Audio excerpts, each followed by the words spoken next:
Directive principles of state പോളിസിയാണ്. അത് part 4 of constitution.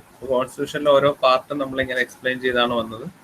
Part 1 എന്താണെന്ന് പറഞ്ഞു, അതേപോലെ പാർട്ട് 2, പാർട്ട് 3 ആയി ഫണ്ടമെന്റൽ റൈറ്റ്സ് വരെ എത്തി. Next one part 4 directive principles of state policy. Article 36 to 51 ആണ് ഇത് കവർ ചെയ്യുന്നത്. ആർട്ടിക്കിൾ 36 to 51 ആണ് directive principles of state policy എന്ന് പറയുന്നത്.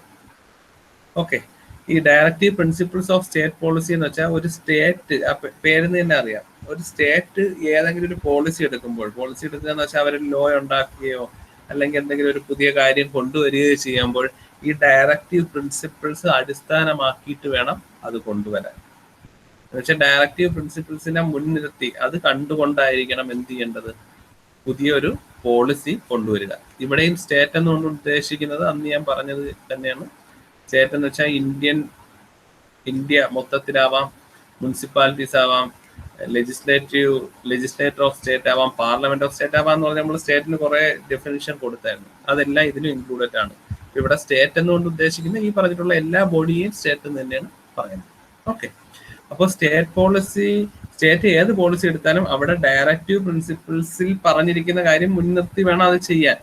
കാരണം ഡയറക്റ്റീവ് പ്രിൻസിപ്പിൾസ് എന്തിനാണ് ഫോം ചെയ്തതെന്ന് വെച്ചാൽ, ഡയറക്റ്റീവ് പ്രിൻസിപ്പിൾസിന്റെ ഉദ്ദേശം to make the state a welfare state. നമ്മളെ സ്റ്റേറ്റ്, അതായത് ഇന്ത്യയെ ഒരു വെൽഫെയർ ആയിട്ടുള്ള ഒരു രാജ്യമാക്കി മാറ്റാൻ വേണ്ടിയുള്ള ഇൻസ്ട്രക്ഷൻസിനെയാണ് എന്തെന്ന് പറയുന്നത് ഡയറക്റ്റീവ് പ്രിൻസിപ്പിൾസ് എന്ന് പറയുന്നത്. ഓക്കെ, അപ്പൊ directive principles R borrowed from Irish constitution. നമ്മൾ പറഞ്ഞു നമ്മുടെ കോൺസ്റ്റിറ്റ്യൂഷൻ പല സ്ഥലത്തുനിന്ന് കടമെടുത്താണ് എന്തുണ്ടാക്കിയിരിക്കുന്നത്, കോൺസ്റ്റിറ്റ്യൂഷൻ പല സ്ഥലത്തുനിന്ന് കടമെന്നല്ല, പല സ്ഥലത്തു നിന്ന് ബോറോ ചെയ്താണ് ഇതിന്റെ ഫീച്ചേഴ്സ് എല്ലാം വന്നത്. അതിൽ ഡയറക്റ്റീവ് പ്രിൻസിപ്പിൾസ് എന്നുള്ള ഫീച്ചേഴ്സ് വന്നിരിക്കുന്നത് ഐറിഷ് കോൺസ്റ്റിറ്റ്യൂഷൻ എന്നാണ് നമ്മൾ അഡോപ്റ്റ് ചെയ്തത്. പക്ഷേ ഈ ഐറിഷുകാർ ഇത് എവിടെ നിന്നാണ് കോപ്പി ചെയ്തതെന്ന് വെച്ചാൽ സ്പാനിഷ്. അപ്പൊ ആക്ച്വലി സ്പാനിഷിന്റെ ആയിരുന്നു, പക്ഷെ നമ്മൾ കോപ്പി ചെയ്തത് ഏതെന്നാണ്, ഐറിഷ് എന്നാണ്. ഐറിഷുകാർ എവിടെ നിന്നാണ് കോപ്പി ചെയ്തത്, സ്പാനിഷ് എന്നാണ്. ആ ഒരു രീതിയിൽ. ഓക്കെ, അപ്പോൾ ആ അംബേദ്കർ ഇതിന് എന്തെന്ന് പറഞ്ഞു, novel features of Indian constitution, Indian കോൺസ്റ്റിറ്റ്യൂഷന്റെ നോവൽ ഫീച്ചേഴ്സ് എന്ന് പറഞ്ഞു.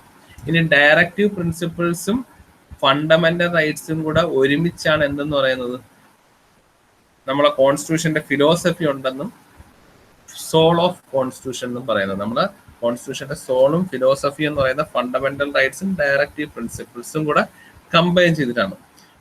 പലപ്പോഴും ഡയറക്റ്റീവ് പ്രിൻസിപ്പിൾസും ഫണ്ടമെന്റൽ റൈറ്റ്സും നമ്മളൊരു കോയിന്റെ രണ്ട് വശങ്ങളെന്ന് പറയും. ഹെഡും ടെയിലും എന്ന് പറയുന്ന കണക്ക് എന്താണ്, ഫണ്ടമെന്റൽ റൈറ്റ്സും ഡയറക്റ്റീവ് പ്രിൻസിപ്പിൾസും എന്താണ്, സപ്ലിമെന്റ് ആയിരിക്കണം. പല കേസിലും അങ്ങനെ വിധി വരെ വന്നിട്ടുണ്ട്. അതായത് നമ്മൾ അതായത് സ്റ്റേറ്റ് ഒരു പോളിസി ഇംപ്ലിമെന്റ് ചെയ്യുന്ന ഡയറക്റ്റീവ് പ്രിൻസിപ്പിൾസ് നോക്കിയിട്ടാണ്.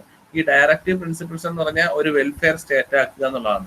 ഒരു വെൽഫെയർ സ്റ്റേറ്റ് ആക്കുക എന്ന് വെച്ചാൽ അതിന്റെ അർത്ഥം എന്താണ്, അവിടെ ഉള്ള എല്ലാ സിറ്റിസൺസിനും അവരുടെ ആവശ്യങ്ങൾ അല്ലെങ്കിൽ അവരുടെ എന്താണ്, അവരെ ഹാപ്പി ആയിട്ട് ജീവിക്കുന്ന ഒരു അറ്റ്മോസ്ഫിയർ പ്രൊവൈഡ് ചെയ്യുക എന്നുള്ളതാണ് ഡയറക്റ്റീവ് പ്രിൻസിപ്പിൾസ് കൊണ്ട് ഉദ്ദേശിക്കുന്നത്. അപ്പോൾ ഫണ്ടമെന്റൽ റൈറ്റ്സ് കാത്തു സൂക്ഷിക്കാൻ വേണ്ടി എന്ത് ചെയ്യണം, ഡയറക്റ്റീവ് പ്രിൻസിപ്പിൾ ആ രീതിയിലായിരിക്കണം ഇംപ്ലിമെന്റ് ചെയ്യുന്നത്. അപ്പോൾ ഒരു പോയിന്റ് തന്നെ രണ്ട് വശങ്ങളായിട്ട് നമുക്ക് എന്ത് പറയാം, ഡയറക്റ്റീവ് പ്രിൻസിപ്പിൾസിനെ പറയാം. The directive principle denotes the ideals. അപ്പോൾ സ്റ്റേറ്റ്, നേരത്തെ ഞാൻ പറഞ്ഞതുപോലെ തന്നെ സ്റ്റേറ്റിന് ഇതൊരു മനസ്സിലുണ്ടായിരിക്കണം. എന്താണ്, ഒരു ലോ ഇംപ്ലിമെന്റ് ചെയ്താലും ഒരു പോളിസി ഇംപ്ലിമെന്റ് ചെയ്താലും എല്ലാം സ്റ്റേറ്റിന്റെ മനസ്സിൽ എന്തുണ്ടായിരിക്കണം, ഡയറക്റ്റീവ് പ്രിൻസിപ്പിൾസ് ഉണ്ടായിരിക്കണം. അപ്പൊ അത് സാറ്റിസ്ഫൈ ചെയ്യുന്ന രീതിയിൽ വേണം എന്ത് ചെയ്യാൻ, ഓരോ ലോസ് അല്ലെങ്കിൽ ഒരു പുതിയ കാര്യം ഇംപ്ലിമെന്റ് ചെയ്യേണ്ടത്. ഈ ഡയറക്റ്റീവ് പ്രിൻസിപ്പിൾ എന്ന് വെച്ചാൽ instrument of instructions, government of India act 1935 instrument of instructions എന്ന് പറഞ്ഞ ഒരു കാര്യം ഉണ്ടായിരുന്നു. അതിൽ നിന്നാണ് എന്ത് സംഭവിച്ചത്, ഡയറക്റ്റീവ് പ്രിൻസിപ്പിൾസ് അതിന് റിസംബിൾ ചെയ്തിട്ടുണ്ട്. നമ്മൾ ഒരുപാട് ഫീച്ചേഴ്സ് പല സ്ഥലത്തും എടുത്തു, പക്ഷെ ഇതിപ്പോ ഐറിഷ് കോൺസ്റ്റിറ്റ്യൂഷനിൽ നിന്നാണ് ബോറോ ചെയ്തത്. പക്ഷെ ഈ ഡയറക്റ്റീവ് പ്രിൻസിപ്പിളിന് എന്തുമായിട്ട് റിസംബ്ലൻസ് ഉണ്ടായിരുന്നു, സിമിലാരിറ്റി ഉണ്ടായിരുന്നു. Instrument of instructions, government of India act 1935 instrument of ഇൻസ്ട്രക്ഷൻസുമായിട്ട് സിമിലാരിറ്റി ഉണ്ടായിരുന്നു. ഓക്കെ, ഇൻസ്ട്രുമെന്റ് ഓഫ് ഇൻസ്ട്രക്ഷൻ എന്ന് പറഞ്ഞാൽ നമുക്കറിയാം, ഒരു ഇൻസ്ട്രക്ഷൻ കൊടുക്കുമ്പോൾ അത് നമുക്കറിയാം ഒരു ഉപകരണം വെച്ചാണ് നമ്മൾ ഓരോ കാര്യങ്ങൾ നടപ്പിലാക്കുന്നത് അല്ലേ. അപ്പൊ നമ്മളെ ഇൻസ്ട്രക്ഷൻസ് നടപ്പിലാക്കാനുള്ള ഒരു ഉപകരണമായിട്ടാണ് ഡയറക്റ്റീവ് പ്രിൻസിപ്പിൾ ആക്ട് ചെയ്തത്. ഞാൻ പറഞ്ഞു എന്ത് പോളിസി ഇംപ്ലിമെന്റ് ചെയ്യണമെങ്കിൽ ഏത് അനുസരിച്ചായിരിക്കണം, ഡയറക്റ്റീവ് പ്രിൻസിപ്പിൾസ് ആയിരിക്കും. ഇനി ഇവിടെ ഒരു പ്രശ്നം ഉള്ളതെന്ന് വെച്ചാൽ ഡയറക്റ്റീവ് പ്രിൻസിപ്പിൾസ് അനുസരിച്ച് സ്റ്റേറ്റ് ഓരോന്ന് ചെയ്യാവുള്ളൂ എന്നൊക്കെ പറഞ്ഞിട്ടുണ്ടെങ്കിൽ പോലും അക്കോർഡിംഗ് ടു ആർട്ടിക്കിൾ 37 അനുസരിച്ച് ഒരു കാര്യം പറയുന്നുണ്ട്, directive principles R non justiciable in nature ആണ്. അതായത് ഡയറക്റ്റീവ് പ്രിൻസിപ്പിൾ നോൺ ജസ്റ്റിഷ്യബിൾ എന്ന് വെച്ചാൽ ഇറ്റ് കനോട്ട് ബി കോർട്ടിനൊന്നും ഇത് ക്വസ്റ്റ്യൻ ചെയ്യാൻ ഒക്കത്തില്ല ഡയറക്റ്റീവ് പ്രിൻസിപ്പിൾസ്. അതായത് ഒരു സ്റ്റേറ്റ് ഇതൊക്കെ നോക്കി വേണം ഇംപ്ലിമെന്റ് ചെയ്യാൻ. പക്ഷെ ഇംപ്ലിമെന്റ് ചെയ്തപ്പോൾ ഡയറക്റ്റീവ് പ്രിൻസിപ്പിൾ അനുസരിച്ചല്ലെങ്കിലും നമുക്ക് എന്ത് ചെയ്യാൻ പറ്റത്തില്ല, കോർട്ടിൽ ക്വസ്റ്റ്യൻ ചെയ്യാൻ പറ്റില്ല. ഓക്കെ, അപ്പൊ ആ ഒരു പ്രശ്നമുണ്ട്. ഒരുപാട് കാര്യങ്ങൾ ഗവൺമെന്റ് എന്ത് ഇംപ്ലിമെന്റ് ചെയ്താലും സിറ്റിസൺസിന്റെ വെൽഫെയറിനനുസരിച്ചിട്ടായിരിക്കും ഇംപ്ലിമെന്റ് ചെയ്യണം എന്ന് പറയുന്നെങ്കിൽ പോലും അങ്ങനെ അല്ലാതെ ചെയ്താൽ പോലും ക്വസ്റ്റ്യൻ ചെയ്യാൻ സിറ്റിസൺസിന് പറ്റത്തില്ല. ആ ഒരു പ്രോബ്ലം ഉണ്ട്. ഓക്കെ, ഇനി classification of directive principle. Actually directive principles classification എന്ന് പറയുന്നത് കോൺസ്റ്റിറ്റ്യൂഷനിൽ പറഞ്ഞിട്ടില്ല. പക്ഷേ ഇതിന്റെ കണ്ടന്റ് അതിന്റെ നമുക്ക് നോക്കുമ്പോൾ അറിയാം അതിന്റെ ഒരു ഉള്ളടക്കം എന്താണ്, അല്ലെങ്കിൽ അതിൽ എന്തൊക്കെയാണ് അടങ്ങിയിരിക്കുന്നത്, എന്തിനെ റിലേറ്റ് ചെയ്താണ് പറയുന്നത്. അത് വെച്ചിട്ട് നമ്മൾ മൂന്നായിട്ട് ക്ലാസിഫൈ ചെയ്യും. ഒന്ന് സോഷ്യലിസ്റ്റിക്, രണ്ടാമത്തെ ഗാന്ധിയൻ ആൻഡ് മൂന്നാമത്തെ ലിബറൽ ഇന്റലക്ച്വൽ. അപ്പൊ ഈ ഒരു 3 രീതിയിലാണ് നമ്മളെ ഡയറക്റ്റീവ് പ്രിൻസിപ്പിൾസ്. ഇപ്പോ 11 ഡയറക്റ്റീവ് പ്രിൻസിപ്പിൾസ് ആണ് ഉള്ളത്. അപ്പൊ ഡയറക്റ്റീവ് പ്രിൻസിപ്പിൾസ് നോക്കുമ്പോൾ എന്ത് സംഭവിക്കും, അതിനെ നമുക്ക് വേണമെങ്കിൽ ക്ലാസിഫൈ ചെയ്യാം. നോക്കുമ്പോൾ അതിന്റെ കണ്ടന്റ് അനുസരിച്ച് സോഷ്യലിസ്റ്റിക്കോ ഗാന്ധിയനാണോ ലിബറൽ ഇന്റലക്ച്വലോ ആയിട്ടോ ക്ലാസിഫൈ ചെയ്യാം. സോഷ്യലിസ്റ്റിക് ആകുമ്പോൾ നമുക്ക് എന്ത് ചെയ്യാം, സോഷ്യലിസ്റ്റിക് ആകുമ്പോൾ സോഷ്യലിസത്തിന് ഇമ്പോർട്ടന്റ് കൊടുത്തിരിക്കുക. അപ്പൊ നമ്മളെ പല ഡയറക്റ്റീവ് പ്രിൻസിപ്പിൾസിനും സോഷ്യലിസ്റ്റിക് കൺസെപ്റ്റ്, സോഷ്യലിസ്റ്റിക് ആണെങ്കിൽ നമുക്കറിയാം എന്താണ്, എല്ലാരെയും തുല്യമായിട്ട് കരുതുന്നു, അല്ലെ എല്ലാരെയും തുല്യമായിട്ട് കരുതുന്നു. All are fully controlled by public എന്ന് പറയുന്നത് എല്ലാത്തിനും ജനങ്ങൾക്ക് തന്നെയാണ് നിയന്ത്രണം, എല്ലാവരും ഈക്വൽ ആയിട്ട് കരുതുന്നു. അപ്പൊ അങ്ങനെയുള്ള ഇക്വാളിറ്റി ഈ സംബന്ധമായ എല്ലാ ഡയറക്റ്റീവ് പ്രിൻസിപ്പിൾസിനെയും നമ്മൾ ഏതിന്റെ കീഴിൽ കൊണ്ടുവരും, സോഷ്യലിസ്റ്റിക് പ്രിൻസിപ്പിളിന്റെ കീഴിൽ കൊണ്ടുവരും. ഓക്കെ, അപ്പൊ അതില് ഓരോ ഇതുണ്ട്, ഓരോ ആർട്ടിക്കിൾ വഴിയാണ് ഓരോ ഡയറക്റ്റീവ് പ്രിൻസിപ്പിൾ റെപ്രസെന്റ് ചെയ്തിരിക്കുന്നത്. അപ്പൊ ഇവിടെ ആർട്ടിക്കിൾ കറക്റ്റ് എല്ലാ ആർട്ടിക്കിളും വരത്തില്ല. കാരണം എന്താണ്, 3 ക്ലാസിഫിക്കേഷൻ ഉണ്ട്. സോഷ്യലിസ്റ്റിക് പ്രിൻസിപ്പിൾ ഉള്ളതാണ് ആദ്യത്തെ ക്ലാസിഫിക്കേഷനിൽ ഇൻക്ലൂഡ് ചെയ്തിരിക്കുന്നത്. To promote the welfare of people, അതിനുവേണ്ടി എന്ത് ചെയ്തു, a social order by justice, social economic and political justice, എല്ലാവർക്കും തുല്യമായ സോഷ്യൽ പരമായിട്ടായിരിക്കും പൊളിറ്റിക്കൽ പരമായിട്ടായാലും സാമ്പത്തികപരമായിട്ടും എല്ലാം എന്താണ് തുല്യത പ്രൊവൈഡ് ചെയ്യണം എന്ന് പറഞ്ഞിട്ടുണ്ട് ആർട്ടിക്കിൾ 38. അതായത് ഡയറക്റ്റീവ് പ്രിൻസിപ്പിൾസ് ആണ്. അതിൽ പറഞ്ഞിരിക്കുന്നത് എന്താണ്, ഇവിടെ ഇനിക്വാളിറ്റി ഒന്നും ഉണ്ടാവാൻ പാടില്ല. നേരത്തെ ഞാൻ പറഞ്ഞതുപോലെയാണ് സോഷ്യലിസം കൺസെപ്റ്റ് എന്ന് വെച്ചാൽ എന്താണ്, all should be considered equal. എന്താണ്, സോഷ്യൽ ആയാലും പൊളിറ്റിക്കൽ ആയാലും എക്കണോമിക്കൽ പരമായിട്ടും എല്ലാവരും തുല്യമായിട്ട് കൊണ്ടുവരണം, ഒരേപോലെ എല്ലാവർക്കും equal power, equal wealth, equal status. അതാണ് കറക്റ്റ് സോഷ്യലിസം എന്ന് പറയുന്നത്. അപ്പൊ അതിനു വേണ്ടിയുള്ളതാണ് ഫസ്റ്റ് ആർട്ടിക്കിൾ എന്ന് പറഞ്ഞാൽ ആർട്ടിക്കിൾ 38 ആണ്. അപ്പൊ അവിടെ എന്താണ്, ഇനിക്വാളിറ്റി കുറയ്ക്കാൻ വേണ്ടിയുള്ള ആർട്ടിക്കിൾ ആണ്. രണ്ടാമത്തെ എന്താണ്, ആർട്ടിക്കിൾ 39 ആണ്. ആർട്ടിക്കിൾ 39 പറഞ്ഞിരിക്കുന്നത് എന്താണ്, to secure the right to adequate means of livelihood for all citizens. അപ്പൊ എല്ലാ സിറ്റിസൺസിനും എന്താണ്, ഉപജീവന മാർഗം, ലൈവ്ലിഹുഡ് എന്ന് വെച്ചാൽ എന്താണ്, നമ്മളെ ജീവിക്കാനുള്ള മാർഗം. അപ്പൊ എല്ലാവർക്കും കറക്റ്റ് ആയിട്ട് ജീവിക്കാനുള്ള സോഴ്സ് അവിടെ ഉണ്ടായിരിക്കണം. അതായത് ഈക്വൽ, അപ്പൊ ഒരേപോലെ ജീവിക്കാനുള്ള ഒരു സോഴ്സ് ഉണ്ടായിരിക്കണം എന്ന് വെച്ചാൽ നമുക്ക് മെറ്റീരിയൽ റിസോഴ്സസ് ഒരേപോലെ എല്ലാവർക്കും കിട്ടണം. മെറ്റീരിയൽ റിസോഴ്സസ് എന്നൊക്കെ പറഞ്ഞാൽ എന്താണ്, നമ്മളെ നാച്ചുറൽ ഫൗണ്ട് ചെയ്തിരിക്കുന്ന മെറ്റീരിയൽ ആണ്. പിന്നെ അതേപോലെ എന്താണ്, രണ്ടാമത് the equitable distribution of material resources of the commodity for the common good.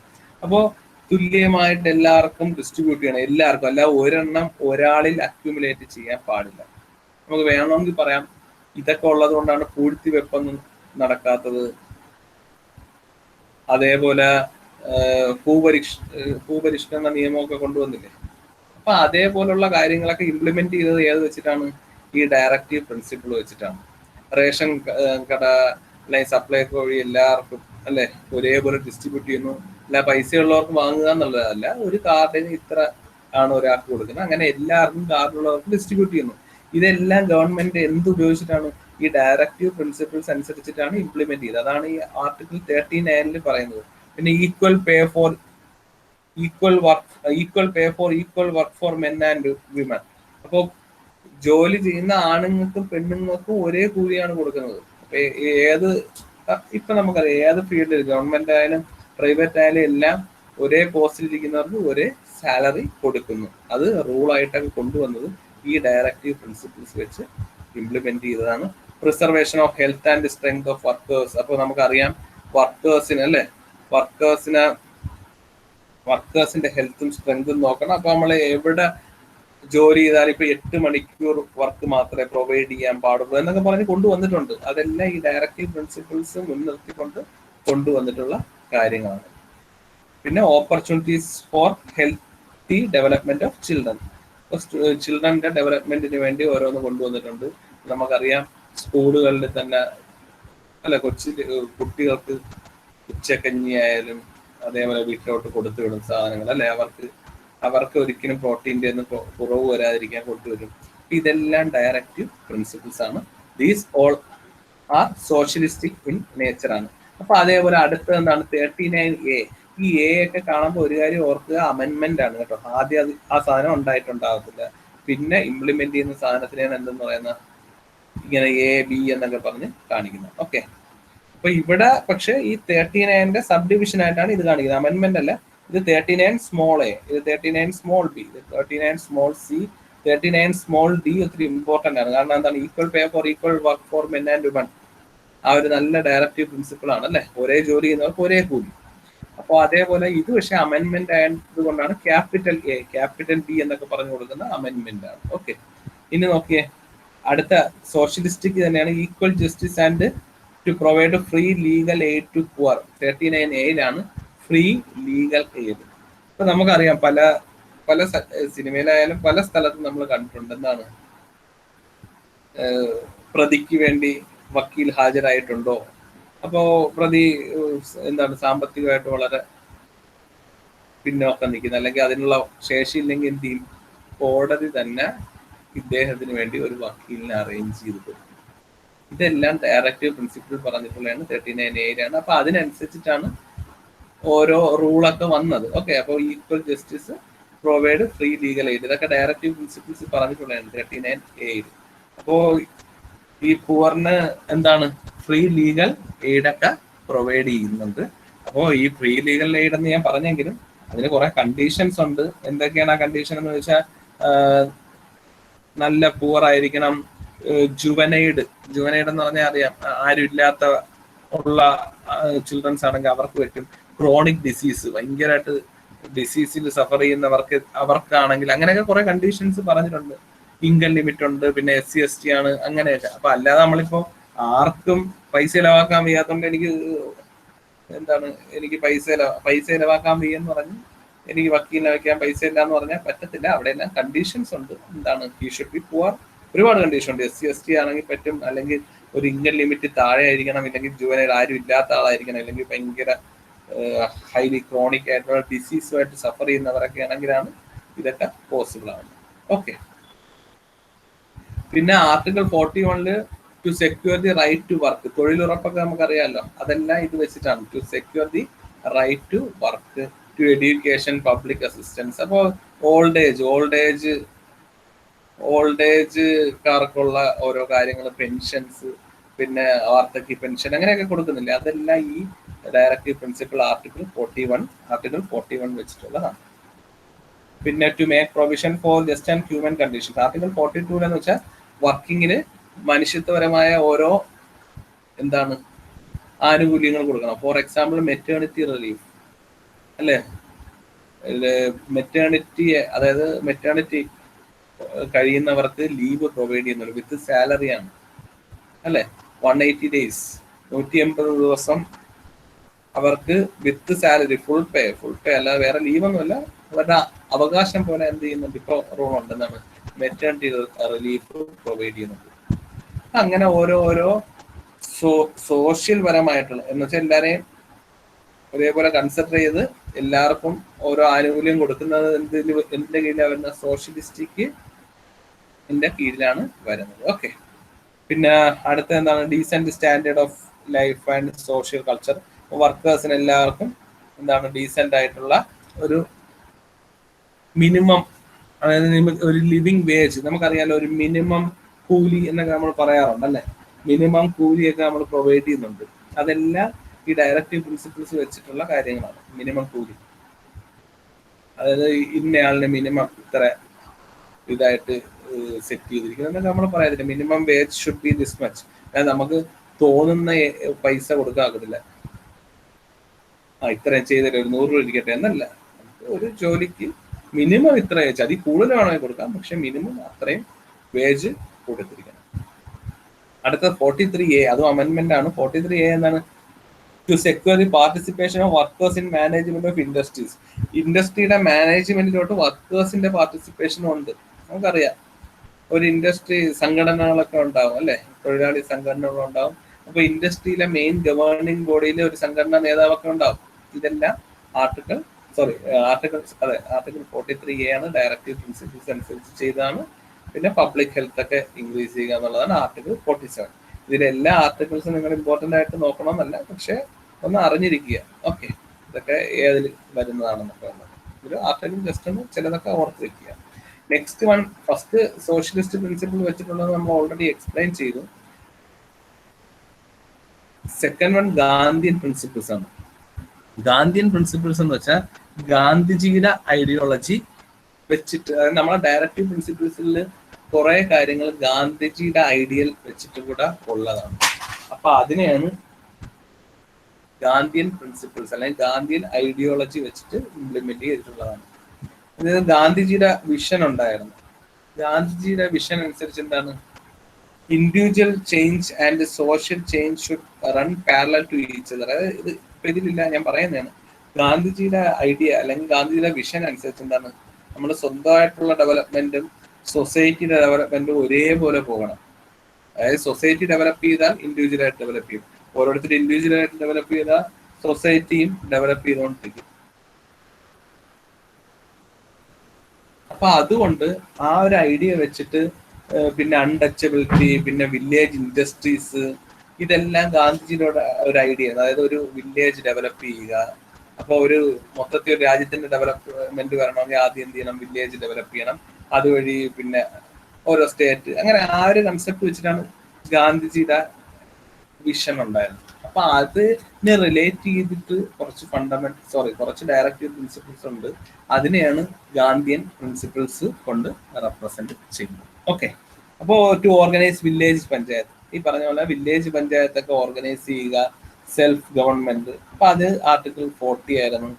ഇനി ആർട്ടിക്കിൾ 43 ആകുമ്പോൾ കോട്ടേജ് ഇൻഡസ്ട്രി, കുടിൽ വ്യവസായം. ഇതൊക്കെ ഗാന്ധിജിയുടെ ഒരു വ്യൂവിലുള്ളതാണ്, കുടിൽ വ്യവസായങ്ങൾ. അപ്പൊ നമുക്കറിയാം ഓരോരുത്തര് അല്ലെ, ഓരോ കുടിൽ വ്യവസായം എന്ന് വെച്ചാൽ ഒരു സ്ഥലത്ത് തന്നെ 2-3 പേര് ചേർന്ന് ഒരു ചെറിയ ഒരു ഇൻഡസ്ട്രി ഫോം ചെയ്യുന്നു. ഇൻഡസ്ട്രി എന്ന് വെച്ചാൽ വളരെ ചെറുതായിരിക്കും. ഇപ്പോൾ ഫോർ എക്സാമ്പിൾ ചിലവർ ആണിയായിരിക്കും, ചിലവർ അത് കഴിഞ്ഞ് ബാക്കി കാര്യങ്ങളായിരിക്കും. അങ്ങനെ ഓരോന്നും ചെറിയ ചെറിയ സാധനങ്ങൾ, പിന്നെ ഇതെല്ലാം കൂടെ അസംബിൾ ചെയ്തായിരിക്കും വേറെ.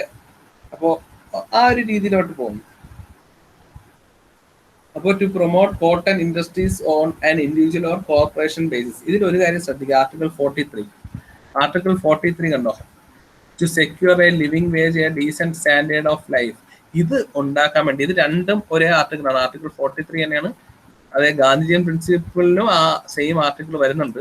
അതായത് ഇവിടെയെന്ന് വെച്ചാൽ സെക്യൂർ എ ലിവിംഗ് വേജ്, ജീവിക്കാനുള്ള ഒരു വരുമാനം, ഒരു ഡീസെന്റ് സ്റ്റാൻഡേർഡ് ഓഫ് ലൈഫ് ഒക്കെ കിട്ടാൻ വേണ്ടി എന്ത് ചെയ്യുന്നു? കുടിൽ വ്യവസായം പോലുള്ള കാര്യങ്ങൾ കൊണ്ടുവരണമെന്ന് പറഞ്ഞു. അതുകൊണ്ടാണ് അത് രണ്ടിലും ഉൾപ്പെടുന്നത്. Okay, to promote cottage industries. Okay, ഇനി അതേപോലെ എന്താണ്? To promote voluntary formation, autonomous functioning, അങ്ങനെയൊക്കെയുള്ള കോഓപ്പറേറ്റീവ് സൊസൈറ്റികൾ. അത് ഈ പറഞ്ഞതുപോലെ തന്നെയാണ്, വേറൊരു സെക്ടർ ആണെന്നുള്ളത്. കോഓപ്പറേറ്റീവ് സൊസൈറ്റീസ് കൊണ്ടുവരാൻ പറഞ്ഞു. അതും എല്ലാം കൺസെപ്റ്റ് ഇത് തന്നെയാണ് അല്ലെ. കുടിൽ വ്യവസായം പോലെ തന്നെയാണ് കോഓപ്പറേറ്റീവ് സൊസൈറ്റി, കുറെ പേര് ചേർന്ന് കുറച്ച് കാര്യങ്ങൾ നടത്തുന്നു. അതിനല്ലേ സൊസൈറ്റി എന്ന് പറയുന്നത്. പിന്നെ education and economic interest of SC/ST ഉന്നമനവും എല്ലാം ഉണ്ടായിരിക്കണം. അത് ആർട്ടിക്കിൾ 46 ആണ്. പിന്നെ ഗാന്ധിജിയുടെ വേറൊരു കേസ് എന്ന് വെച്ചാൽ എന്തായിരുന്നു? ലിക്കേഴ്സ് പോലുള്ള കാര്യങ്ങൾ കൺസെപ്റ്റ് ചെയ്യുന്ന അവോയ്ഡ് ചെയ്യുക എന്നുള്ളതാണ്. ലഹരി പദാർത്ഥങ്ങളൊക്കെ അവോയ്ഡ് ചെയ്യുക എന്നുള്ളതും ഗാന്ധിജിയുടെ ഒരു കൺസെപ്റ്റ് ആയിരുന്നു. ഓക്കെ, അപ്പോ അതാണ് ആർട്ടിക്കിൾ 47 എന്ന് പറയുന്നത്. To prohibit the consumption of intoxicating drinks and drugs which are injurious to health. പക്ഷെ ഇങ്ങനെയൊക്കെ പറയുന്നുണ്ടെങ്കിൽ പോലും മദ്യനിരോധനം ആകെ നടപ്പിലാക്കിയിട്ടുള്ളത് എവിടെയാണ്? സോറി, ഇങ്ങനെയൊക്കെ പറയുന്നെങ്കിലും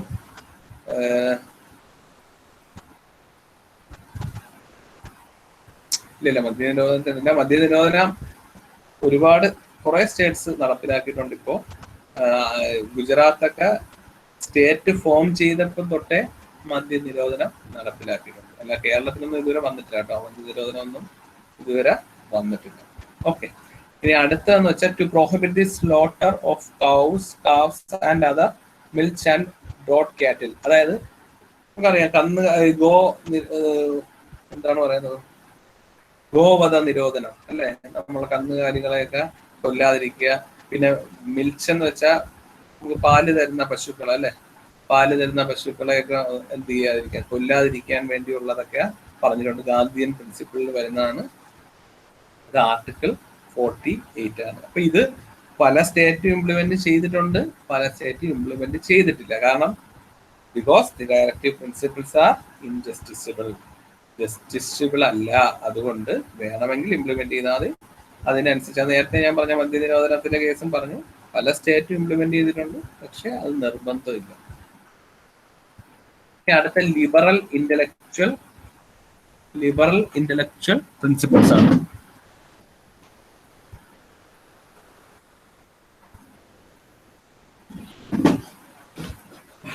okay, next one liberal intellectual principles.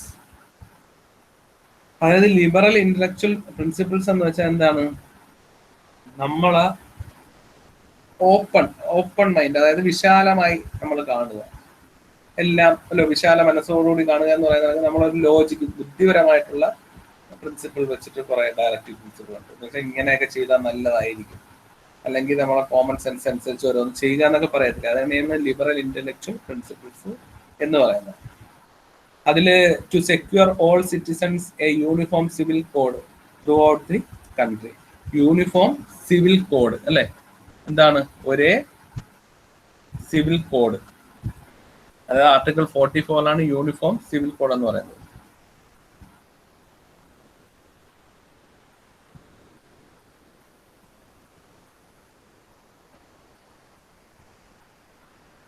Okay, അപ്പോൾ യൂണിഫോം സിവിൽ കോഡ് എന്ന് പറഞ്ഞാൽ എന്താണ്, ഏകീകൃത നിയമം എല്ലാവർക്കും, അതായത് എല്ലാ ഒരു റിലീജിയനോ ഒന്നും നോക്കാതെ ഒരു രാജ്യത്തിനും ഒരേ നിയമം എന്നുള്ള രീതിയിലാണ് യൂണിഫോം സിവിൽ കോഡ് എന്ന് പറയുന്നത്. അതും ആകെ നടപ്പിലാക്കിയിട്ടുള്ള ഒറ്റ സ്റ്റേറ്റേ ഉള്ളൂ യൂണിഫോം സിവിൽ കോഡ്,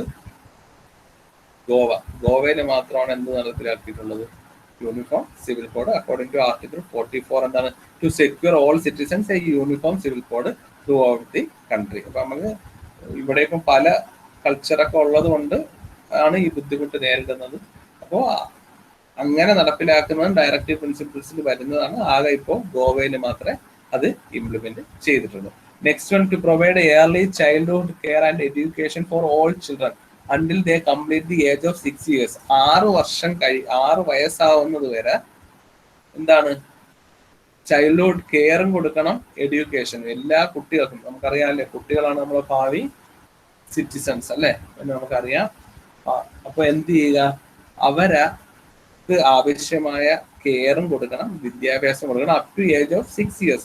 6 വയസ്സ് വരെയുള്ള കാര്യം ഇവിടെ പറയുന്നുണ്ട്. ഇനി 6 തൊട്ട് 14 വരെ ഉള്ളത് ഇനി അതിനുശേഷം പറയുന്നുണ്ട്. ഓക്കെ, ഇനി to organise agricultural and animal husbandry. ഇതെല്ലാം നമ്മൾ വിശാലമായ മനസ്സോടുകൂടി അല്ലെ, നമ്മളൊരു ഭൗതികമായ ഒരു ചിന്തയോടുകൂടി കാണേണ്ട കാര്യമാണ്. അഗ്രികൾച്ചർ ഉണ്ടാക്കണം. കാരണം എന്താണ്, അഗ്രികൾച്ചർ ഇല്ലെങ്കിൽ ഒരിക്കലും ഒരു രാജ്യം ഡെവലപ്പ് ചെയ്യത്തില്ല. ഇനി എന്തൊക്കെ ഉണ്ട്, എത്രയൊക്കെ ആയുധം ഉണ്ടെന്ന് പറഞ്ഞാൽ നമുക്ക് കഴിക്കാനുള്ള ഫുഡ് അവിടെ ഉണ്ടായിരിക്കണം. അനിമൽ ഹസ്ബൻഡറി എന്ന് വെച്ചാൽ എന്താണ്, മൃഗസംരക്ഷണം, മൃഗങ്ങളെ സംരക്ഷിക്കണം. പിന്നെ നമ്മളെ എൻവയോൺമെന്റ് പ്രൊട്ടക്ട് ചെയ്യണം അല്ലെ. നമ്മളെ എൻവയോൺമെന്റ് പ്രൊട്ടക്ട് ചെയ്തില്ലെങ്കിലാണ് ഹസാഡസ് ആയിട്ടുള്ള പല അസുഖങ്ങളും വരുന്നുണ്ട്. ഇപ്പൊ നമ്മൾ കാർബൺ ഡൈ ഓക്സൈഡിന്റെ എഫക്ട് വരുന്നത് കൊണ്ടും അങ്ങനെ ഓരോ നമ്മളെ യൂസ് അനുസരിച്ചിട്ടാണ് ഇപ്പോൾ ഒരുപാട് അസുഖങ്ങൾ വരുന്നത്. ഫോറസ്റ്റ് സേഫ് ഗാർഡ് ചെയ്യുക, ഫോറസ്റ്റ് ഇല്ലാതായ നമുക്ക് പല പ്രോബ്ലംസും ഉണ്ടാവും, റെയിനിന്റെ ഷോർട്ടേജ് ഉണ്ടാവും, അങ്ങനെയൊക്കെ ഉണ്ടല്ലോ. അപ്പൊ അതൊക്കെ എന്ത് ചെയ്യുക, അതെല്ലാം പ്രൊട്ടക്ട് ചെയ്യുക. പിന്നെ നമ്മളെ പഴയ മോണമെന്റ്സ് പ്രൊട്ടക്ട് ചെയ്യുക, അത് ആർട്ടിക്കിൾ 49 വരുന്നത് മോണമെന്റ്സ്. അതുകൊണ്ടാണ് നമ്മളെ പഴയ എന്താണ് പഴയ കൊട്ടാരങ്ങളായാലും പഴയ സംസ്കാരം സൂചിപ്പിക്കുന്ന പല കാര്യങ്ങളും എന്ത് ചെയ്യുക, നമ്മൾ പ്രൊട്ടക്ട് ചെയ്യണം. അതിന് വല്ല കുഴപ്പവും വരുത്തിയാലൊക്കെ നമുക്കെതിരെ ആക്ഷൻ ഉണ്ടാകും. To separate the judiciary from the executive, അത് ഓൾറെഡി ആണ്. ഓക്കെ, സെപ്പറേറ്റ് ദി ജുഡീഷ്യറി, അതും ഒരു ഡയറക്റ്റീവ് പ്രിൻസിപ്പിൾസ് ഇൻക്ലൂഡ് ചെയ്തിട്ടുള്ള എന്താണ് article 50, to separate the judiciary from the executive. പിന്നെ to promote international peace and security, to promote international peace and security, international ആയിട്ടുള്ള പീസും സെക്യൂരിറ്റിയും provide ചെയ്യുക. അതായത് നമ്മളൊരു പോളിസി തന്നെ, ലോകോ സമസ്തോ സുഖിനോ ഭവന്തു എന്നൊക്കെ പറയത്തില്ലേ. അതായത് നമ്മൾ ലോകത്തില് മൊത്തത്തിൽ ശാന്തിയും സമാധാനവും സംരക്ഷണം ഉണ്ടായിരിക്കണം. ഇത് ഇന്റർനാഷണൽ എന്ന് പറഞ്ഞൊരു വാക്ക് പറഞ്ഞിരിക്കുന്ന ഉള്ള ഏക ആർട്ടിക്കിൾ 51 ആണ്. അപ്പൊ നമ്മൾ ബാക്കി നമ്മളെ കോൺസ്റ്റിറ്റ്യൂഷനിലെല്ലാം നമ്മളെ കാര്യം പറഞ്ഞിട്ടുള്ളൂ. പക്ഷെ ഇന്റർനാഷണൽ എന്ന് പറഞ്ഞ് ഒരു കാര്യം, അല്ലെങ്കിൽ ലോകത്തിന്റെ ഒരു കാര്യം അത് പറഞ്ഞിരിക്കുന്നത് എന്താണ്, 51 മാത്രമാണ്. ആ ഒരു രീതിയിൽ ആ ആർട്ടിക്കിൾ ഇമ്പോർട്ടന്റ് ആണ്. അപ്പോ ഒരു എഗ്രിമെന്റ്, നമ്മളൊരു ഇതെന്ന് വെച്ചാൽ നമ്മളൊരു രാജ്യത്തിന്റെയും കൂടെ സപ്പോർട്ട് ചെയ്ത് നിൽക്കത്തില്ല, എല്ലാവരുമായിട്ട് ഒരേപോലത്തെ സൗഹൃദം മെയിൻറ്റെയിൻ ചെയ്യും. അല്ലാതെ നമ്മൾ ശത്രു എന്നുള്ള ഒരു കൺസെപ്റ്റ് ആയിട്ടൊന്നും നിൽക്കത്തില്ല. പിന്നെ ആരെങ്കിലും തമ്മിൽ ഡിസ്പ്യൂട്ട് ഉണ്ടെങ്കിൽ നമ്മൾ വൺ സൈഡ് ചേർന്ന് അവരുമായിട്ട് ഒരാളെ സൈഡ് ചേർന്ന് മറ്റൊരാൾക്കെതിരെ അങ്ങനെ നിൽക്കുന്ന ഒരു പോളിസി നമുക്കില്ല. നമ്മളെ പോളിസി അനുസരിച്ച് എന്താണ്, we will act as A arbitration, അതായത് നമ്മൾ ഒരു ഇടനിലക്കാരൊക്കെ ആയിട്ട് നിന്ന് പ്രശ്നങ്ങൾ പറഞ്ഞ് ഒത്തുതീർപ്പാക്കുക എന്നുള്ളതാണ് ആർട്ടിക്കിൾ 51 കൊണ്ട് ഉദ്ദേശിച്ചത്. ഓക്കെ, ഇനി new directive principles. 2 directive principles ആണ് നമുക്കുള്ളത്. സോറി, 2 അല്ല, ന്യൂ ഡയറക്റ്റീവ് പ്രിൻസിപ്പിൾസ് ആണ്. Next one, new directive principle. അതായത് നമുക്ക് ഇത് കോൺസ്റ്റിറ്റ്യൂഷൻ ഫോം ചെയ്ത സമയത്ത് ഇനി പറയുന്ന ഡയറക്റ്റീവ് പ്രിൻസിപ്പിൾസ് ഇല്ലായിരുന്നു. അത് 42nd അമെൻമെന്റ് 1976 ഇന്ദിരാഗാന്ധിയുടെ സമയത്ത് 42nd അമെൻമെന്റ് വഴി കൊണ്ടുവന്നതാണ് എന്തെന്ന് പറയുന്നത്, ന്യൂ ഡയറക്റ്റീവ് പ്രിൻസിപ്പിൾസ്. അപ്പൊ ഇതിൽ ഓർക്കേണ്ട ഒരു കാര്യം എന്ന് വെച്ചാൽ 42nd അമെൻമെന്റ് നമ്മൾ ഇനി ഇടയ്ക്കിടയ്ക്ക് പറഞ്ഞുകൊണ്ടിരിക്കും. കാരണം ഏറ്റവും കൂടുതൽ അമെൻമെന്റ് ചെയ്തിട്ടുള്ള, കോൺസ്റ്റിറ്റ്യൂഷന്റെ ഏറ്റവും കൂടുതൽ ചേഞ്ചസ് വരുത്തിയിട്ടുള്ളത് ഈ 42nd അമെൻമെന്റ് വഴിയാണ്. 1976 ഇന്ദിരാഗാന്ധിയുടെ സമയത്താണ്. അതുകൊണ്ടാണ് ഇതിനെ മിനി കോൺസ്റ്റിറ്റ്യൂഷൻ എന്ന് പറയുന്നത്. കാര്യം ഇതൊരു കോൺസ്റ്റിറ്റ്യൂഷൻ തന്നെ നമുക്ക് പറയാം, മിനി കോൺസ്റ്റിറ്റ്യൂഷൻ. അത്രയും അമെൻമെന്റ്സ് ആണ് അവിടെ ചെയ്തിട്ടുള്ളത്, ഒരുപാട് ചെയ്തിട്ടുണ്ട് 42nd അമെൻമെന്റ്സ് ഒക്കെ. ഇനി നമ്മൾ അങ്ങോട്ട് ഡീറ്റെയിൽ പഠിക്കുക, അപ്പൊ അതിലോട്ട് പോവാം. ഓക്കെ, അപ്പൊ അതിൽ 39th അമെൻമെന്റ് എന്ന് വെച്ചാൽ to secure opportunity for health development. പിന്നെ നോക്കിയേ, equal justice and to provide free legal aid to the poor 39A. Equal justice, തുല്യനീതിയും ഫ്രീ ലീഗൽ എയ്ഡും എന്ന് പറഞ്ഞ് 39A ഇൻക്ലൂഡ് ചെയ്തു. പിന്നെ എന്താണ്, participation of workers in the management of industries. ഇതൊക്കെ നമ്മൾ നേരത്തെ ഡിസ്കസ് ചെയ്തിട്ടുണ്ടാവും കേട്ടോ, പക്ഷെ അതൊക്കെ അമെൻമെന്റ് വഴി വന്ന കാര്യങ്ങളാണ്. ഇതെല്ലാം നേരത്തെ ഞാൻ ഡിസ്കസ് ചെയ്തപ്പോൾ ഇത് ഓൾറെഡി 48A പറഞ്ഞു, അതേപോലെ 43B പറഞ്ഞു. അപ്പൊ ആ രീതിയിൽ ഡിസ്കസ് ചെയ്തിട്ടുണ്ട്. ഇത് ഓരോന്നിന്റെ കീഴിൽ വരുന്നതാണെങ്കിൽ പോലും ഇത്രയും കാര്യങ്ങൾ അമെൻഡ് ചെയ്തിട്ട് വന്നതാണ്. എന്തൊക്കെയാണ്, equal justice and free legal aid to poor. പിന്നെ എന്താണ്, participation of workers in the management of industries. ആദ്യം അതില്ലായിരുന്നു, പിന്നെ അത് കുറച്ചുകൂടെ അവരെ വർക്കേഴ്സിന്റെ അപ്ലിഫ്റ്റ്മെന്റിന് വേണ്ടിയാണ് അത് കൊണ്ടുവന്നത്. പിന്നെ to protect and improve the environment and to safeguard forest and wildlife. ഫോറസ്റ്റിനെയും വൈൽഡ് ലൈഫിനെയും സേഫ് ആക്കുക എന്നുള്ളതും, പിന്നെ എന്ത് ചെയ്യുക, എൻവയോൺമെന്റിനെ പ്രൊട്ടക്ട് ചെയ്യുകയും ഇംപ്രൂവ് ചെയ്യുകയും ചെയ്യുക എന്നുള്ളതും ന്യൂ ഡയറക്റ്റീവ് പ്രിൻസിപ്പിളിൽ ഉള്ളതാണ്. Fundamental duties. Fundamental duties part 4A ആണ് കണ്ടോ. 4 5 അല്ല, 4A. അതായത് ഫണ്ടമെന്റൽ ഡ്യൂട്ടീസ് തന്നെ അമെൻഡ് ചെയ്തിട്ടുള്ള ഒരു കാര്യമാണ്. അതായത് അതിന്റെ ആർട്ടിക്കിൾ 51A ആണ്. ഈ ഫണ്ടമെന്റൽ ഡ്യൂട്ടീസ് എന്ന് പറഞ്ഞ് നമ്മൾ പറയുന്നതെല്ലാം 51A അകത്ത് വരും. നമ്മൾ ഒറ്റ ആർട്ടിക്കിൾ ആണ്, ആർട്ടിക്കിൾ 51A ആണ്. ഒറിജിനൽ സമയത്ത് ഈ സാധനം ഫണ്ടമെന്റൽ ഡ്യൂട്ടീസ് ഇല്ലായിരുന്നു. ഇൻ 1976 കണ്ടോ, 1976 തന്നെയാണ് ഇവിടെയും പറഞ്ഞിരിക്കുന്ന ഫണ്ടമെന്റൽ ഡ്യൂട്ടീസ്. അപ്പൊ സ്വാഭാവികമായിട്ടും 42nd അമെന്റ്മെന്റ് ആണ് ഫണ്ടമെന്റൽ ഡ്യൂട്ടീസ് അങ്ങനെയാണ് ആഡ് ചെയ്തത് ഫണ്ടമെന്റൽ ഡ്യൂട്ടീസ്. അതുകൊണ്ടാണ് 4A വന്നത്. ഫണ്ടമെന്റൽ ഡ്യൂട്ടീസ് എന്തിനാണ് ഇൻക്ലൂഡ് ചെയ്തതെന്ന് വെച്ചാൽ സിറ്റിസൺസിന് ഒരുപാട് റൈറ്റ്സ് ഉണ്ടെന്ന് നമ്മൾ പറഞ്ഞു. ഒരുപാട് റൈറ്റ്സ്, ഫണ്ടമെന്റൽ റൈറ്റ്സ് ഉണ്ട്, ലീഗൽ റൈറ്റ്സ് ഉണ്ട്. അപ്പോൾ ഇങ്ങനെ ചുമ്മാ ഓരോന്ന് കിട്ടിക്കൊണ്ടിരുന്നാൽ പോലോ, നമുക്ക് കുറച്ച് ഉത്തരവാദിത്തങ്ങൾ കാണിക്കണ്ടേ. അതിനെയാണ് ഫണ്ടമെന്റൽ ഡ്യൂട്ടീസ് എന്ന് പറയുന്നത്. നമ്മളെ ഡ്യൂട്ടീസ്, ഫണ്ടമെന്റൽ ഡ്യൂട്ടീസ് നമ്മൾ ചെയ്യേണ്ട, സിറ്റിസൺസിന് കുറെ ആനുകൂല്യം കിട്ടുന്നു. തിരിച്ചൊരു പാലവട്ടം അങ്ങോട്ടും ഇങ്ങോട്ടും വേണമെന്ന് പറഞ്ഞാൽ നമുക്ക് ഇങ്ങോട്ട് കുറെ റൈറ്റ്സ് കിട്ടുമ്പോൾ നമ്മൾ തിരിച്ച് അങ്ങോട്ട് കുറച്ച് രാജ്യത്തിന് വേണ്ടി എന്തെങ്കിലും ഉത്തരവാദിത്തം കാണിക്കണം. അതിനെയാണ് ഫണ്ടമെന്റൽ ഡ്യൂട്ടീസ്. ആദ്യം കോൺസ്റ്റിറ്റ്യൂഷൻ ഉണ്ടായിരുന്നപ്പോൾ അതില്ലായിരുന്നു. 1976 42nd അമെന്റ്മെന്റ് ആയ മിനി കോൺസ്റ്റിറ്റ്യൂഷൻ വഴി തന്നെയാണ് ഫണ്ടമെന്റൽ ഡ്യൂട്ടീസും ഇൻക്ലൂഡ് ചെയ്തത്. ഫണ്ടമെന്റൽ ഡ്യൂട്ടീസ് എവിടെ നിന്നാണ് എടുത്തതെന്ന് വെച്ചാൽ USSRൽ നിന്നാണ്, അതായത് പഴയ USSRൽ നിന്നാണ് അതെടുത്തത്. പഴയതാണ്, ഇപ്പൊ റഷ്യയേ ഉള്ളൂ അല്ലെ. പണ്ടത്തെ USSRൽ നിന്നാണ് ഫണ്ടമെന്റൽ ഡ്യൂട്ടീസ് എടുത്തത്. List of fundamental duties, fundamental ഡ്യൂട്ടീസിൽ 51A ഇത് ജസ്റ്റ് ഞാൻ പറഞ്ഞു പോയുള്ളൂ, കാരണം ഇതധികം ഡീറ്റെയിൽ ആയിട്ടൊന്നും വേണ്ട കാര്യം. ഇത് എന്തൊക്കെയെന്ന് എഴുതണം, പക്ഷെ വായിച്ചാൽ തന്നെ മനസ്സിലാവുന്ന കാര്യങ്ങളുണ്ട്. 51A എന്ന് വെച്ചാൽ എന്താണ്, നമ്മളെ നാഷണൽ ഫ്ലാഗ്, നാഷണൽ ആന്തം ആകുമ്പോൾ നമ്മൾ റെസ്പെക്ട് ചെയ്യണം. നാഷണൽ ഫ്ലാഗ് നമുക്ക് അല്ലെ, നമുക്ക് കത്തിക്കാനോ അല്ലെങ്കിൽ മോശമായിട്ട് അതിനെതിരെ പ്രതികരിക്കാനോ പാടില്ല. നാഷണൽ ആന്തം, നമ്മൾ ആ ഒരു കൾച്ചർ ഡെവലപ്പ് ചെയ്യാൻ വേണ്ടിയാണ് നമ്മൾ കൊച്ചിലെ പഠിക്കുമ്പോൾ തന്നെ എന്താണ് നാഷണൽ ആന്തവും ഇതൊക്കെ വരുമ്പോൾ നമ്മൾ എണീച്ച് റെസ്പെക്ട് കാണിക്കുന്നു. സ്കൂളിൽ തൊട്ടേ ആ ഒരു കൾച്ചർ ഡെവലപ്പ് ചെയ്യുന്നു. നാഷണൽ ഫ്ലാഗ് അല്ലെ, നമ്മൾ പതാക ഉയർത്തുമല്ലോ, പതാക ഇൻഡിപെൻഡൻസ് ഡേ ഒക്കെ വരുമ്പോൾ ഉയർത്തുന്ന സമയത്ത് നമ്മൾ ആ ഒരു ബഹുമാനം കൊടുക്കുന്നതൊക്കെ നമുക്ക് ആ ഫണ്ടമെന്റൽ ഡ്യൂട്ടീസ് ഓർമ്മിപ്പിക്കാൻ വേണ്ടിയാണ് എന്താണ് ഈ കൾച്ചറെല്ലാം കൊണ്ടുവന്നിട്ടുള്ളത്. പിന്നെ to cherish and follow the noble ideals that inspired the national struggle for freedom. അപ്പൊ നമ്മൾ ഫ്രീഡം, നമ്മളെ പഴയ ചരിത്രങ്ങൾ, ഫ്രീഡം ഫൈറ്റിംഗ് ആയിട്ടുള്ള ചരിത്രങ്ങളെല്ലാം പഠിപ്പിക്കുന്നത് കൊണ്ടാണ്. നമ്മൾ ഡ്യൂട്ടീസ് ആണ്, ഇത്രയും കഷ്ടപ്പെട്ട് നേടിയിട്ടുള്ളതാണ് നമ്മളെ ഫ്രീഡം. അപ്പൊ നമ്മൾ ആ ഒരു ഐഡിയൽസ്, ആ ഒരു ഐഡിയൽ നമ്മൾ ഫോളോ ചെയ്യണം എന്നുള്ളതാണ്.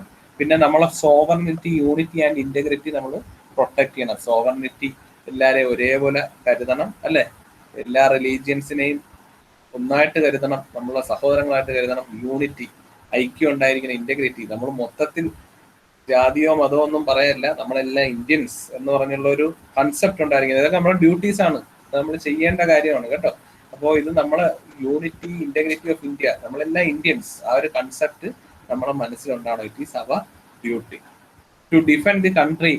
നമ്മളെ രാജ്യത്തിനെ പ്രൊട്ടക്ട് ചെയ്യണം. വേറെ ഒരു അയൽ രാജ്യമായിട്ട് എന്തെങ്കിലും ഒരു വിഷയം വന്നാൽ ഇനി എന്തൊക്കെ സംഭവിച്ചാലും നമ്മളെ രാജ്യത്തിന്റെ കൂടെയാണ് നിൽക്കേണ്ടത്, അല്ല അവരാണോ ശരിയെന്നുള്ളതല്ല. It is our duty to be with our nation. നമ്മളെ രാജ്യത്തിനോടൊപ്പം ആയിരിക്കണം നമ്മൾ നിൽക്കേണ്ടത്. വേണ്ടി വന്നാൽ രാജ്യത്തിന് വേണ്ടി സർവീസ് ചെയ്യാനും നമ്മുടെ ഡ്യൂട്ടിയാണ്. നമ്മളെ രാജ്യത്തിന് വേണ്ടി നമ്മൾ സർവ് ചെയ്യണം വേണ്ടി വന്നാൽ. ഇപ്പോൾ ഒരു ഡിസാസ്റ്റർ ഒക്കെ വരുമ്പോൾ ചിലപ്പോൾ കമ്പൽസറി ഡ്യൂട്ടീസ് വരും, വോളണ്ടറി ആയിട്ടും പലരും പോകുന്നുണ്ട്. അപ്പൊ അതൊക്കെ എന്താണ്, ഇതെല്ലാം നമ്മൾ ഡ്യൂട്ടി ആയതുകൊണ്ടാണ് അതുള്ളത്. പിന്നെ ബ്രദർഹുഡ് അല്ലെ, സഹോദര സ്നേഹം ഉണ്ടായിരിക്കണം. റിലീജിയനോ ലിംഗ്വിസ്റ്റിക്കോ, നമ്മൾ സംസാരിക്കുന്ന ഭാഷയോ, നമ്മൾ ജാതി ഏതോ മതം ഏതോ, നമ്മൾ എവിടെയാണ് താമസിക്കുന്നത് ഒന്നും ഉണ്ടാവാൻ പാടില്ല. അവിടെ എല്ലാവരും നമ്മൾ സഹോദര സ്നേഹം അല്ലെങ്കിൽ സഹോദരന്മാരായിട്ട് നമ്മൾ പ്ലഡ്ജ് വരെ എടുക്കുന്നത് അതുകൊണ്ടാണ് അല്ലെ. നമ്മളെ പ്ലഡ്ജ് എന്താണ്, all Indians are my brothers and sisters. അതൊക്കെ എന്തിനു വേണ്ടിയാണ്, ഈ ഒരു സ്പിരിറ്റ് ഓഫ് കോമൺ ബ്രദർഹുഡിന് വേണ്ടിയാണ് അത് ചെയ്യുന്നത്.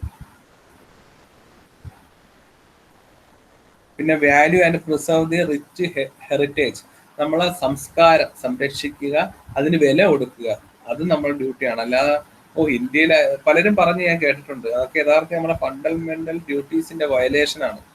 ഇവിടെ ഇങ്ങനെ ആയിപ്പോയി, ഇവിടെ വേറൊരു രാജ്യത്തായിരുന്നെങ്കിൽ നല്ല ഇതായിരുന്നു എന്ന് നമ്മൾ പറയാൻ പാടില്ല. നമ്മളെ രാജ്യത്തിന്റെ റിച്ച് ഹെറിറ്റേജ്, ആ ഒരു സംസ്കാരം എന്താണ്, നമ്മൾ അതിനെക്കുറിച്ച് നല്ലത് പറയുകയും അതിന് ഒരു വില കൊടുക്കുകയും ചെയ്യണം. ഇതെല്ലാം നമ്മളെ ഫണ്ടമെന്റൽ ഡ്യൂട്ടിയാണ്. പിന്നെ നമ്മളെ ഫോറസ്റ്റ്, റിവേഴ്സ് എല്ലാം നമ്മൾ പ്രൊട്ടക്ട് ചെയ്യണം. ഇതെല്ലാം നമ്മളെ ഫണ്ടമെന്റൽ ഡ്യൂട്ടീസ് ആണ്. മനുഷ്യത്വപരവും എൻക്വയറി എല്ലാം നമുക്ക് ഉണ്ടായിരിക്കണം. പിന്നെ പബ്ലിക് പ്രോപ്പർട്ടി എന്താണ് പ്രൊട്ടക്ട് ചെയ്യണം, അത് ഫണ്ടമെന്റൽ ഡ്യൂട്ടിയാണ് അല്ലേ. നമ്മൾ ട്രെയിനിലൊക്കെ പലരും ഒരു അല്ലെങ്കിൽ നമ്മളൊരു പബ്ലിക് പ്ലേസിലൊക്കെ ഓരോന്ന് നശിപ്പിക്കുകയൊക്കെ ചെയ്യുന്നത്, അതൊക്കെ ഫണ്ടമെന്റൽ ഡ്യൂട്ടിക്ക് എതിരാണ്. അത് മാത്രമല്ല, ആരെങ്കിലും അത് ചെയ്യുന്ന കണ്ടാൽ നമ്മൾ അത് ചെയ്യാൻ പാടില്ല എന്ന് പറഞ്ഞാൽ അവരെ തടയുകയും ചെയ്യണം. That is also our fundamental duty. അതേപോലെ നമ്മൾ ഡെവലപ്പ് ചെയ്യുന്നു, ഇൻഡിവിജ്വലി ഡെവലപ്പ് ചെയ്യുന്നത് നമ്മുടെ ഡ്യൂട്ടിയാണ്. കാരണം നമ്മൾ ഡെവലപ്പ് ചെയ്യുന്നതനുസരിച്ച് നമ്മളെ നേഷനെ ഡെവലപ്പ് ചെയ്യും അല്ലെ. നമ്മൾ വിദ്യാഭ്യാസമൊക്കെ നേടി ഒരുപാട് വിദ്യാഭ്യാസമുള്ള ആളുകൾ ഉണ്ടാവുന്നതനുസരിച്ച് എന്ത് സംഭവിക്കും? നമ്മൾ പുറത്തു പോവുകയും അല്ലെങ്കിൽ ഇവിടെ തന്നെ വർക്ക് ചെയ്ത് ഇൻകം കൂടുകയും ചെയ്യുമ്പോൾ നമ്മളെ രാജ്യത്തിന് എന്ത് സംഭവിക്കും? വരുമാനമൊക്കെ ഒരുപാട് കൂടുന്നു. So it is also our fundamental duty. അതായത് നിങ്ങൾ പഠിക്കുക എന്നുള്ളത് നിങ്ങളുടെ ഫണ്ടമെന്റൽ ഡ്യൂട്ടിയാണ്. അതുകൊണ്ട് ഓർക്കുക, പഠിക്കുക, പഠിച്ച് ജോലിയാവുക, അതും നിങ്ങളുടെ ഫണ്ടമെന്റൽ ഡ്യൂട്ടിയിൽ വരുന്നതാണ്. For the upliftment of our nation. ഇനി നോക്കിയേ, to provide opportunity for education to his child or ward between the age of 6 and 14 years. നേരത്തെ നമ്മൾ പഠിച്ചപ്പോൾ 6 വയസ്സ് വരെയുള്ള എഡ്യൂക്കേഷന്റെ കാര്യം ഡയറക്റ്റീവ് പ്രിൻസിപ്പിൾസിൽ പറഞ്ഞു. ഫണ്ടമെന്റൽ ഡ്യൂട്ടി അച്ഛന്റെ അമ്മയുടെ ഉത്തരവാദിത്തമായി മാറി. ഇപ്പോൾ അത് അമെൻഡ് ചെയ്തതാണ്. 86th കോൺസ്റ്റിറ്റ്യൂഷൻ അമെൻഡ്മെന്റ് 2002 വന്ന ഉത്തരവാദിത്തമാണ് 6 വയസ്സ് തൊട്ട് 14 വയസ്സ് വരെ കുട്ടികളെ പഠിപ്പിക്കുക. അതുകൊണ്ടാണ് 10ാം ക്ലാസ് വരെ ഇപ്പം പറയത്തില്ലേ, 10ാം ക്ലാസ് വരെയുള്ള എഡ്യൂക്കേഷൻ നിർബന്ധപൂർവം കുട്ടികൾക്ക് കൊടുക്കണം. അത് ആരുടെ ജോലിയാണ്? അച്ഛന്റെ അമ്മയുടെ ജോലിയാണ്. അത് കുട്ടികളുടെ റൈറ്റ് ആണ്. 6 തൊട്ട് 14 വരെ പഠിക്കണമെന്നുള്ളത് കുട്ടികളുടെ റൈറ്റും പഠിപ്പിക്കണം എന്നുള്ളത് അച്ഛനമ്മമാരുടെ ഡ്യൂട്ടിയുമാണ്. ഇത് പുതിയതായിട്ട് ആഡ് ചെയ്താണ്, 86th അമെൻഡ്മെന്റ് വഴി ആഡ് ചെയ്തതാണ്. ഇതാണ് ഫണ്ടമെന്റൽ ഡ്യൂട്ടീസ്.